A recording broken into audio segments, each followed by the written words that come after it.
Assalamualaikum warahmatullahi wabarakatuh. Saya atas nama Dewi Mustika Ani.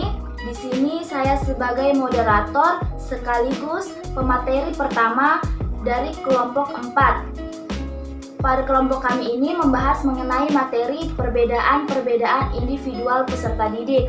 Kelompok kami berjumlahkan 5 orang. Yang pertama yaitu saya sendiri, yang kedua yaitu Muhammad Ruslan, yang ketiga yaitu Anugrah HMS, yang keempat yaitu Dian Ahrianti, dan yang kelima yaitu Nur Anissa Syarif.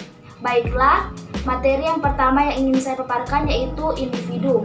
Individu adalah kata benda dari individual yang berarti orang, perseorangan, dan oknum. Berdasarkan pengertian di atas dapat dibentuk suatu lingkungan untuk anak yang dapat merangsang perkembangan potensi-potensi yang dimilikinya dan akan membawa perubahan-perubahan apa saja yang diinginkan dalam kebiasaan dan sikap-sikapnya. Dalam pertumbuhan dan perkembangannya, manusia mempunyai kebutuhan-kebutuhan. Dan dalam perkembangannya selanjutnya maka ia akan mulai mengenal lingkungannya, membutuhkan alat komunikasi atau bahasa, dan membutuhkan teman-teman dan seterusnya. Semakin besar anak tersebut, maka semakin banyak kebutuhan non-fisik dan psikologis yang dibutuhkan.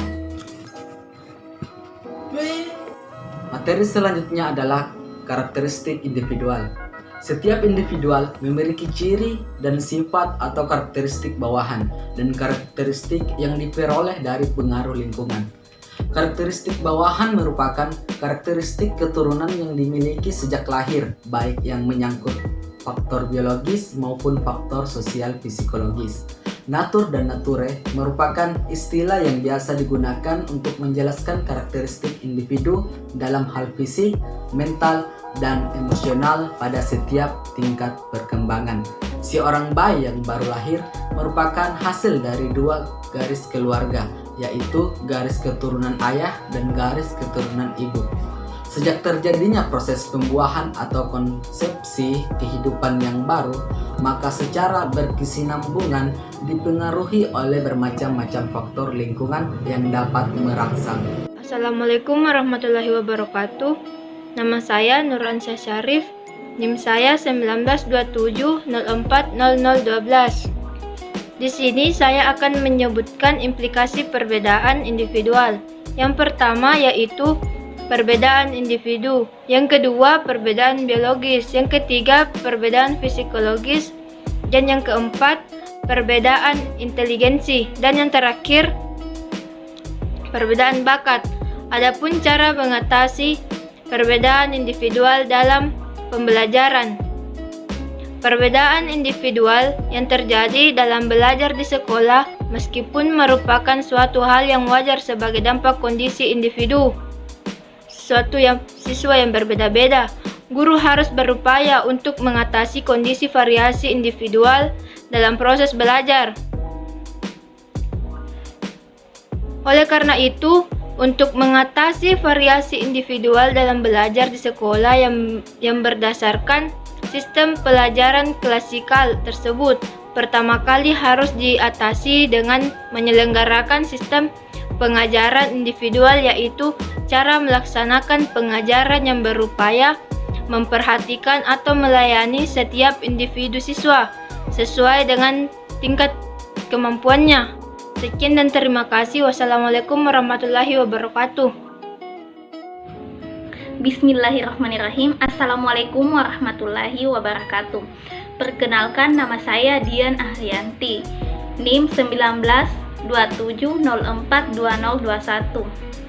Di sini saya akan menjelaskan tentang perbedaan individual, di mana setiap individual pasti memiliki perbedaan, baik dari segi fisik, kepribadian, sosial, dan komunikasi.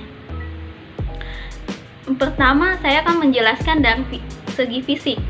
Dari segi fisik ini, kita dapat melihat perbedaan-perbedaannya, seperti dari tinggi badan, berat badan, dari pendengaran, penglihatan, dan kemampuan dalam bertindak. Yang kedua yaitu kepribadian.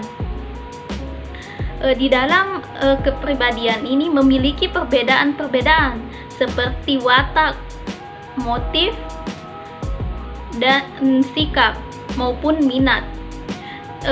Misalnya itu kita dapat lihat dari saudara kembar, pasti itu memiliki perbedaan kepribadian walaupun dia adalah saudara kembar, baik dari saudara kembar siang itu sendiri. Yang ketiga itu sosial.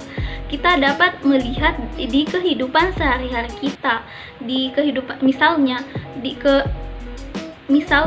perbedaan sosial ini meliputi status ekonomi. Status ekonomi ini berbeda-beda. Ada yang kaya, ada yang kemampuan ekonominya rata-rata maupun sedang. Yang kedua itu agama, kemudian hubungan keluarga dan suku. Di Indonesia ini memiliki berbagai suku. Dari segi itu kita dapat melihat perbedaan individualnya. Yang terakhir itu komunikasi. Di dalam komunikasi ini memiliki perbedaan kecakapan atau kepandaian. Kita dapat lihat di sekolah, mungkin ada yang teman-teman yang cepat tanggap, ada yang sedang, dan ada yang lama. Dari sini kita dapat memerhatikan perbedaan individual ini.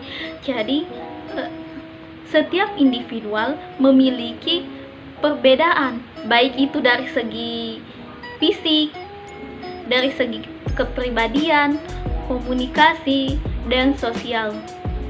Mungkin itu yang saya dapat sampaikan. Sekian dan terima kasih. Assalamualaikum warahmatullahi wabarakatuh. Saya akan menjelaskan faktor penyebab individual. Faktor penyebab individual ada dua, yaitu faktor keturunan dan faktor lingkungan.